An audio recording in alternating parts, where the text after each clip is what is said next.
What is the fastest way to increase your ROAS? It's actually doing the opposite of valuing what ROAS is. What is ROAS? It's just return on ad spend. It's a vanity metric. When you look at your profit and loss sheet at the end of the month, it does not include ROAS. ROAS is just a metric that media buyers tend to value for platform to platform to show what the dominance of each platform is. For example, right? Let's say if you're running Meta ads and then you run Google ads and then you run YouTube ads, each ROAS across each platform is going to be different because that platform is trying to attribute as much sales as possible so that they get more ad spend. That's how these platforms make money, like a Facebook, like a Google. So if we actually wanted to grow our business and we wanted to increase our profit at the end of every single month, at the end of every single quarter, how are we going to do that? How can we focus on the variables that actually drive our business forward? Well, it comes through with offer testing. Offer testing is probably one of the most important variables to fix, simply put, because it allows us to raise the average order value, it increases buying behavior, it increases conversion rate, and ultimately there's two sides of the spectrum when it comes to turning profit on the very first order from your ads. It's either you go up the vertical where, let's say you have a $50 AOV, you slowly start to increase your AOV by $5 to $10. You go from 50 to 55 to 60 to 75 to 80 to 85 to even up to 100. And let's say your gross margin's 70-75%. For that $50 AOV sell, your CPA would have to be at least $20, so then you can make at least $10 to $15 profit, around that range. The more you go up the average order value, your CPA target gets higher and higher. You have more threshold, you have more room to work with. So as a byproduct, let's say you have $100 AOV, right? Your gross margin 70-75%. Your CPA target realistically would be anywhere from $30 to $35 to get that sale to be at least $10 to $15 net profit within that $100 AOV bundle, that target, that threshold. So now, if I were to circle back, that's one element of turning first order profit with your offer testing, right? You create so many Grand Slam offers, you combine so many hero SKUs together to where you're able to have a CPA at $30 and still be profitable, have a CPA at $50, still be profitable. Now, let's go the other side of the spectrum. You can focus on variables to where, let's say your AOV stays the same, $50, your CPA target has to be $10 to $15 on that range. Another area of expertise is, okay, you actually get a CPA at that range. You get a low CPA, a CPA at $5, $10, $15. Now, this is very hard because it takes time to optimize your sales funnel. When it comes to optimizing your funnel to lower your CPA, let's look at the variables that are in that funnel, right? You have your creatives, you have your landing page, you have your offer, you have a copy, you have all of these variables all together, and you need to crack the right formula. Everything has to be optimal so that you can actually turn a profit. And the reason why I say this takes more time is because you need ad spend to validate data. You need to then take that data and make iterations for it so then you can actually turn a profit. That's the beauty of this space, right? Is there's so many variables, there's so many reasons or ways an ad could not be profitable, but once you fix those variables, you're getting closer and closer and closer to your net margin, your net target. So it's very important that we organize the way we go about our testing,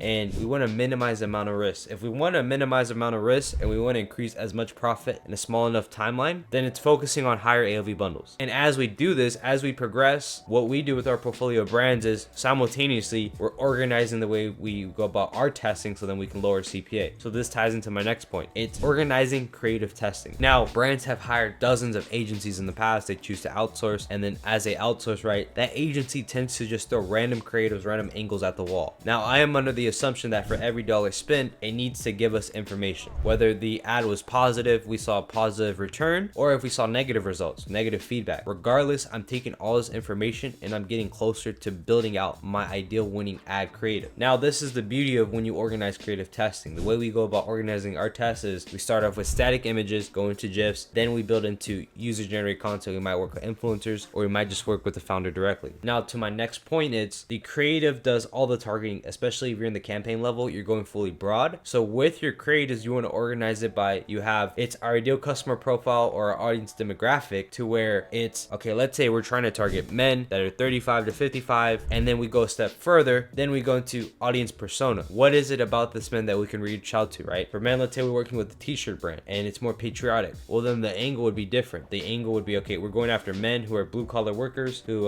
love comfort. Simultaneously, it could be we love men who are conservative, who support their country, who are patriotic, so on and so forth. So we go from ideal customer profile or audience demographic to audience persona to then the angle. That's the third phase. We go about creative testing. So then when we do create concepts, we're getting closer. We're organizing each pocket of audience, each demographic, so that we can expand the funnel. And then as we continuously test, we understand, okay, what persona, what demographic resonates with our brand, and how can we create variations horizontally where we create new concepts to reach that same demographic, or we go up the vertical where we stick with the same demographic, we stick with the same angle, but we're just creating more slight variations. So then in theory, we will never reach ad fatigue because we're always expanding the funnel, always expanding the customer base. And as a byproduct, we're able to scale faster. Now this goes into my last and final point. We want to dial in our front end unit economics. A brand who doesn't have their targets in place is not going to be a successful brand. We want to organize, we want to understand as much about our financials as possible. So this is done with a unit economics calculator where you can pretty much say, okay, you have your retail price of your SKU, then you go into the cost of the actual COGS itself, the cost of goods, then you go into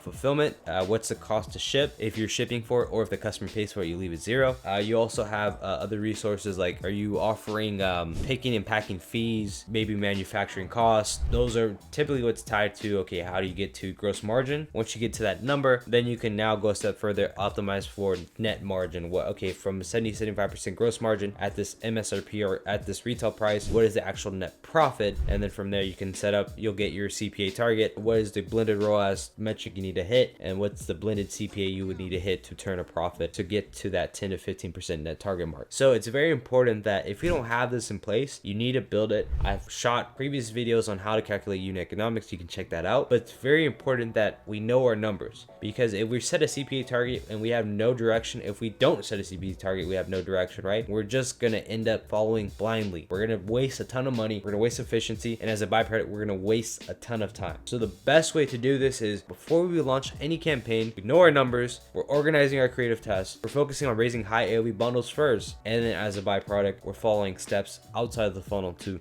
raise over our net profit. So with that being said, guys, I hope you enjoyed this video. If you are interested in actually building a brand, you want to set it up for an exit, and you want to skip the phase where you get burned by a dozen agencies, check out scalevelocity.io. You can read my 30-page protocol. You can see all the portfolio brands we worked with in the past, and then you can see all my client testimonials. And in the future, right, make sure you like, comment, subscribe with these videos so that I know I'm creating content that's engaging and you find value in this content. And if you do have any questions, feel free to drop them down below. That being said, guys, I'll see you in the next video.